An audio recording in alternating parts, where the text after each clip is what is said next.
Streaming on clickorlando.com and broadcasting live. You're watching News 6 at noon. Now at noon, new details on what led to a crazy scene last night outside the Orange County Jail, what we now know.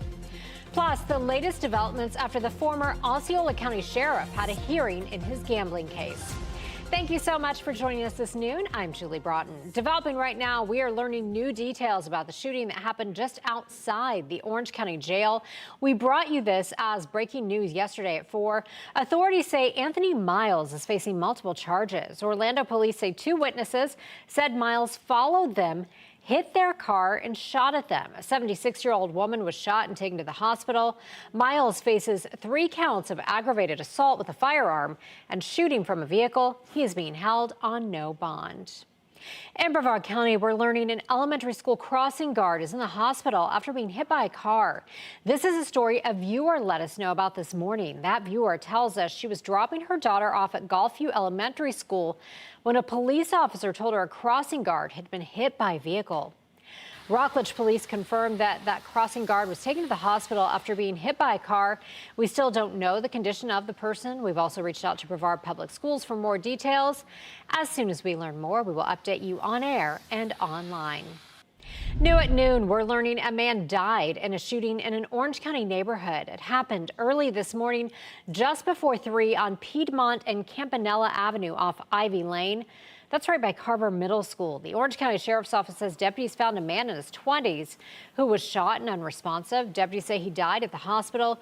We are asking the Orange County Sheriff's Office for more information, including details about the shooter. Okay, in case you haven't noticed, it's been a little soggy out there, especially for our morning drive when we saw a lot of rain this morning. This is our video from our photojournalist, Marcus White. He took while cruising around town. Of course, this was hands-free. He was not driving while he took this hands-free camera. Chief Meteorologist Candace Campos is here. And Candace, we were expecting slick roads this morning. That's exactly what we saw. And behind this, some changes building in. We have just a little bit of rain left, a whole lot of cloud cover to get through. But because we have a lot of cloud cover, we had that early morning rain. Temperatures are really not going to be warming up a whole lot, though, this afternoon. So you'll have to swap the rain gear for maybe an extra layer or 2, especially tonight. I'll show you why in just a second. Right now, again, we are just dealing with a couple more spotty showers in areas from Rockledge down through Palm Bay, Grant Valcaria as well. But the rest of Central Florida drying out nicely. We got that cold front pushing its way down through South Florida. You can see temperatures already in the 40s along the Panhandle, already still at 57 in Orlando. Interesting enough, this is the temperature we had at the start of the News 6 at 5. So temperatures have not changed at all. Now, the temperatures that are changing are up to the north as that cold air is starting to spill in. Right now, we're at 46 in Ocala, 50 degrees right now in Claremont. And notice the temperature change already. Yesterday, it was warm, it was mild, it was sunny. It was Florida. Not anymore. We are right back to feeling that chill, feeling like 9 to 22 degrees colder this afternoon than yesterday. But the cold is going to continue to settle in. This is just a snapshot of our wind chill for tonight, feeling like freezing or even sub-freezing. We'll have more details on the advisories and a look at when things will really start to warm back up coming up in just a bit. Candace, thank you. In Seminole County, an e-bike crash shut down part of State Road 434 in Altamont Springs, sending a person to the hospital. It all happened this morning. Altamont Springs police say a man riding an e-bike suffered critical injuries. Police say the road was closed from Hillview to Gateway Drive. We are working to learn more, including what led to the crash, and we will update you once we learn more. Attorneys for suspended Osceola County Sheriff Marcos Lopez were back in a Lake County courtroom today. The judge hearing a motion to compel discovery in his case involving an alleged illegal gambling operation. News 6's Mark Lehman was in court and has details about what happened. The attorneys for Marcos Lopez say they haven't been able to adequately prepare for trial because they've not been able to access key pieces of evidence in his illegal gambling case. They were hoping for an order from the judge, but instead an agreement has been worked out with the state.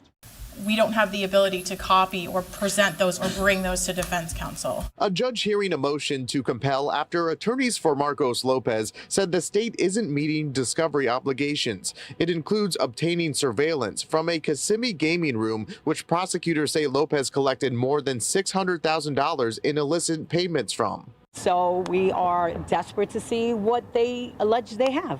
We don't know. Much of the evidence is in possession of state or federal agencies, and there's been a back and forth between the defense and state for getting access. The judge denying today's motion after both parties agreed to work together. And so we may need to go there with terabytes and whatnot. It may be a full day that we're there. I don't really know, but that's what's going to happen. So we're going to meet, and hopefully we'll get the rest of the discovery. Lopez has pleaded not guilty to racketeering and is requesting a jury trial. Meanwhile, all 5 other defendants, including his estranged wife, have taken plea deals and agreed to testify in the case. Lopez could face decades in prison if convicted. As his attorneys, we want to make sure that he has a right to a fair trial, that we have all the evidence that the state alleges they have to prove the racketeering charge against him. As for what's next in this case, depositions with some of Lopez's co-defendants are scheduled for tomorrow. His next hearing is set for March 31st. For now, reporting in Lake County, Mark Lehman, News 6. President Trump says he believes there needs to be a, quote, softer touch when it comes to immigration enforcement in Minnesota. But the president says he's looking at 5 new cities to surge enforcement. The president is also hinting at claims of election corruption in Democratic cities. CBS's Nedley Brandt has more from the White House. Speaking at the National Prayer Breakfast Thursday, President Trump touted his administration's immigration enforcement policies. We have the strongest border in the history of our country. But in an interview Wednesday with NBC News, he acknowledged lessons have been learned in Minnesota after federal agents fatally shot Minneapolis residents Alex Preddy and Renee Good. I learned that maybe we can use a little bit of a softer touch, but you still have to be tough. These are criminals. We're dealing with really hard criminals. The president also said the 2 incidents should not have happened. I'm not happy with what happened there. Nobody could be happy, and ICE wasn't happy either. But I'm going to always be with our great people of law enforcement. President Trump said moving forward, he wants to be called into cities by local leaders. We have 5 cities that we're looking at very strongly, but we want to be invited. This morning, the president also reiterated his calls for voter ID as he's faced intense pushback for his earlier comments suggesting that elections should be nationalized in certain places. There are some areas in our country that are extremely corrupt. They have very corrupt elections. Take a look at Detroit. Take a look at Philadelphia. Take a look at Atlanta. The president also defended his director of national intelligence, Tulsi Gabbard, as she faces congressional scrutiny for her presence at last week's raid of a Georgia election center over 2020 records. Natalie Brand, CBS News, the White House. In Orange County, Mayor Jerry Deming says he is taking action when it comes to the crackdown on illegal immigration, specifically when it comes to detainees at the jail. It was all in a letter Deming sent to ICE earlier this week. He says starting March 1st, he's going to cap the number of detainees that can be held at the jail with no other criminal charges. He also says the jail will eliminate multiple bookings for the same person. Demings wrote the letter on the same day federal judges in Orlando scolded prosecutors for the practice of removing detainees from the jail after their 72-hour hold, only to then rebook them under a different number, effectively restarting the clock to have them picked up. So far, ICE has not commented. Let's take a look now at the big board. Right now, the Dow Jones is down more than 400 points. The Department of Labor reports that U.S. job openings fell to 6.5 million. That is the fewest since 2020. And an outplacement firm reports that companies slashed more than 108,000 jobs last month, the worst January for job cuts since 2009. It has been nearly 5 days since the mother of Today Show co-host Savannah Guthrie was last seen at her home in Arizona. Nancy Guthrie went missing Sunday, and the local sheriff's office says she did not walk out of her home on her own. Law enforcement will hold a press conference on this case. CBS News will cover it for a special report at 1. In Brevard County, a fight over growth is at the center of discussion again. Leaders are set to take up plans for a controversial new apartment complex. We first told you about this last month. The project would include 222 apartments and 8 buildings right near State Road 528 and Courtney Parkway. It will be the first new apartment project in the area in 35 years, but many living nearby say they're already fed up with traffic, and this will only make it worse. We don't want it. We don't want all these people. And I know that sounds bad, but this area is not built to be overcrowded. In order for the project to get approved, commissioners need to vote on rezoning. Tonight's meeting is at 5. A vote is expected to take place, and we will let you know what happens. Members of a teachers union are bringing their concerns for Florida schools straight to the state capitol. Coming up, we spoke with union leaders who tell us public education in Florida is taking a hit. Here's a live look for you outside. This is our Mount Dora camera. We've seen a little bit of rain so far this morning. You're watching News 6 at noon. We're coming right back. This portion of the news is sponsored by Florida Lottery.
Happening today, a teachers union is taking its concerns straight to lawmakers at the Florida Capitol.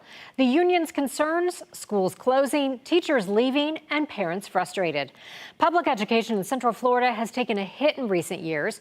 News 6's Stephanie Rodriguez spoke to one group that is sounding the alarm and pleading with lawmakers to help.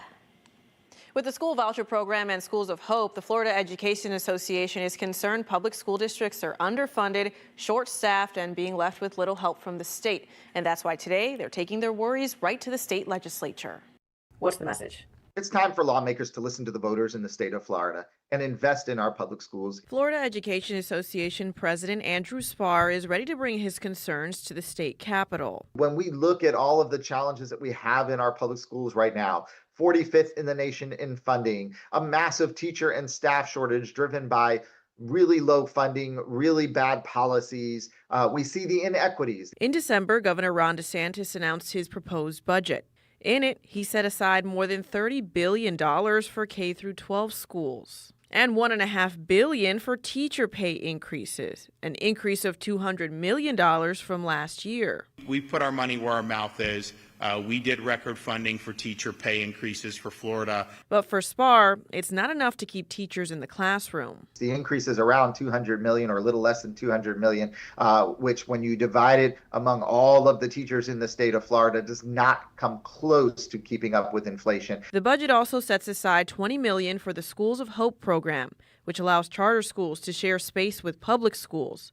It's a move SPAR feels shows the commitment to private over public. Public school space can be really stolen from these massive corporate charter schools, displacing our students in our neighborhood public schools, draining more dollars from our public schools, all at taxpayer expense and all at the expense of the learning for our students.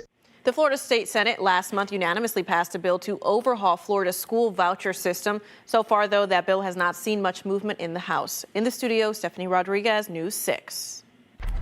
12:15, let's take you outside now. This is what it looks like right now in Brevard County. Our launch credit union camera out there at Port Canaveral. Some clouds and some showers hanging around. Chief Meteorologist Candace Campos is here so far.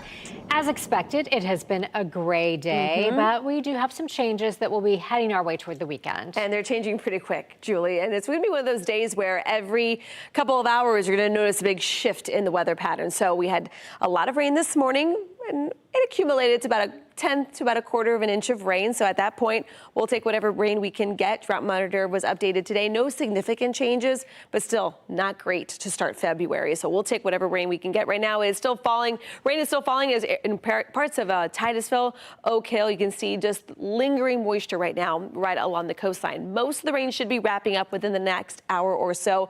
Forecast verifying pretty nicely when it came to that timing of it. So what to expect for your Thursday? The clouds will linger. The winds are really going to kick up, and that's going to start dragging in another blast of cold air. This one won't last as long, but it still will be chilly tomorrow morning, so we'll have to swap out the rain gear for a few extra layers as temperatures will be back down into the 30s. Now, temperatures out the door right now, we're still in the 40s and 50s.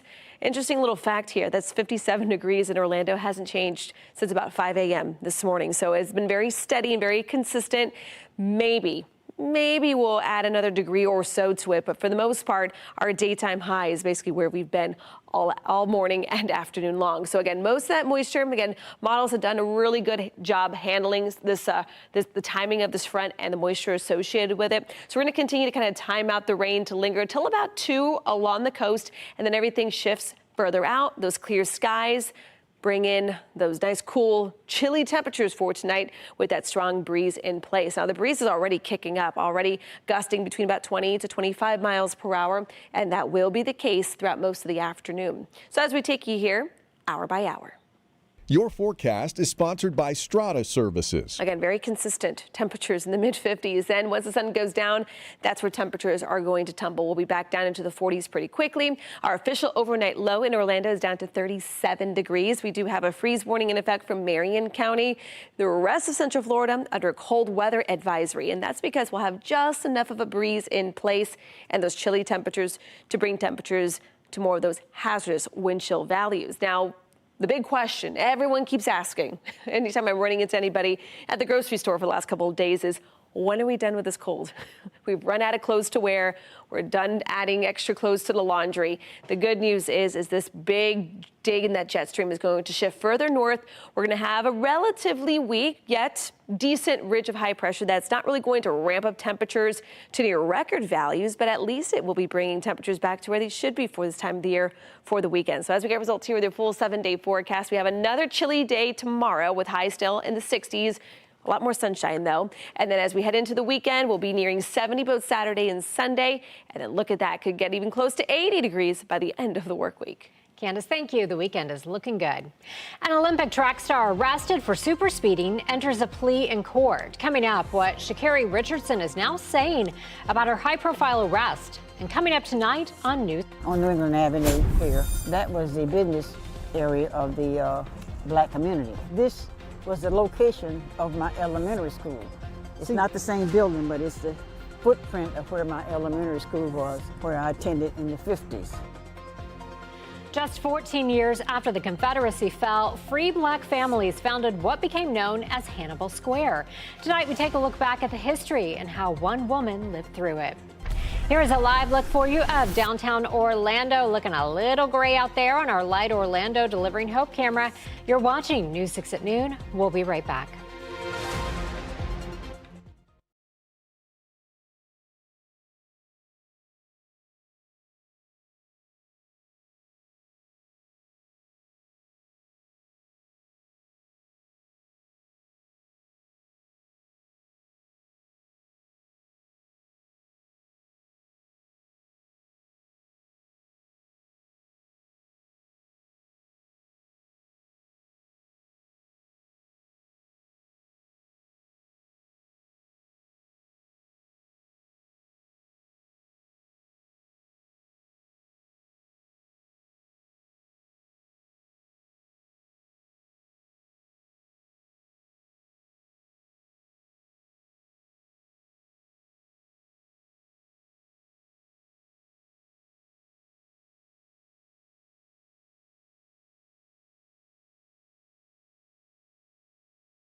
It's a story that made headlines nationwide. Now we've learned Olympic sprinter Sha'Carri Richardson has pleaded not guilty to super speeding charges.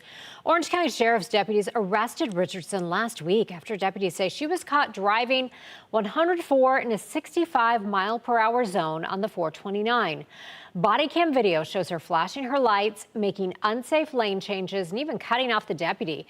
Deputies also arrested her boyfriend, Olympic sprinter Christian Coleman, after deputies say he showed up at the scene and then refused to comply with deputies. He is also pleading not guilty.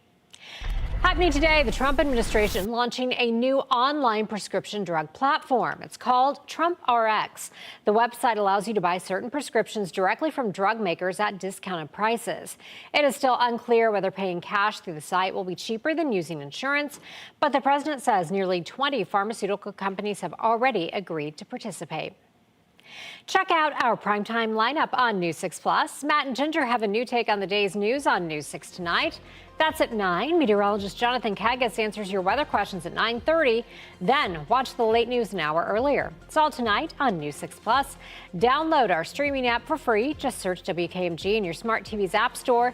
It's also available on Roku, Apple TV, and Fire TV. Here is a live look in Brevard County from our port camera at Port Canaveral. You're watching News 6 at noon. We're back in 3 minutes.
We've got advisories in place later on tonight. I know we were lulled into thinking it was going to be a warm stretch. Not just yet. We got one more chilly night.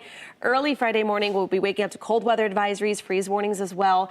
And then the 70s start moving. And come this weekend, it's going to be a beautiful weekend. So all the plans you had for last weekend, make them this weekend. The weather's going to be great. Yeah, we've earned that gorgeous weekend. Yes. Candace, thank you for joining us. Our next newscast is at 3. Have a great day.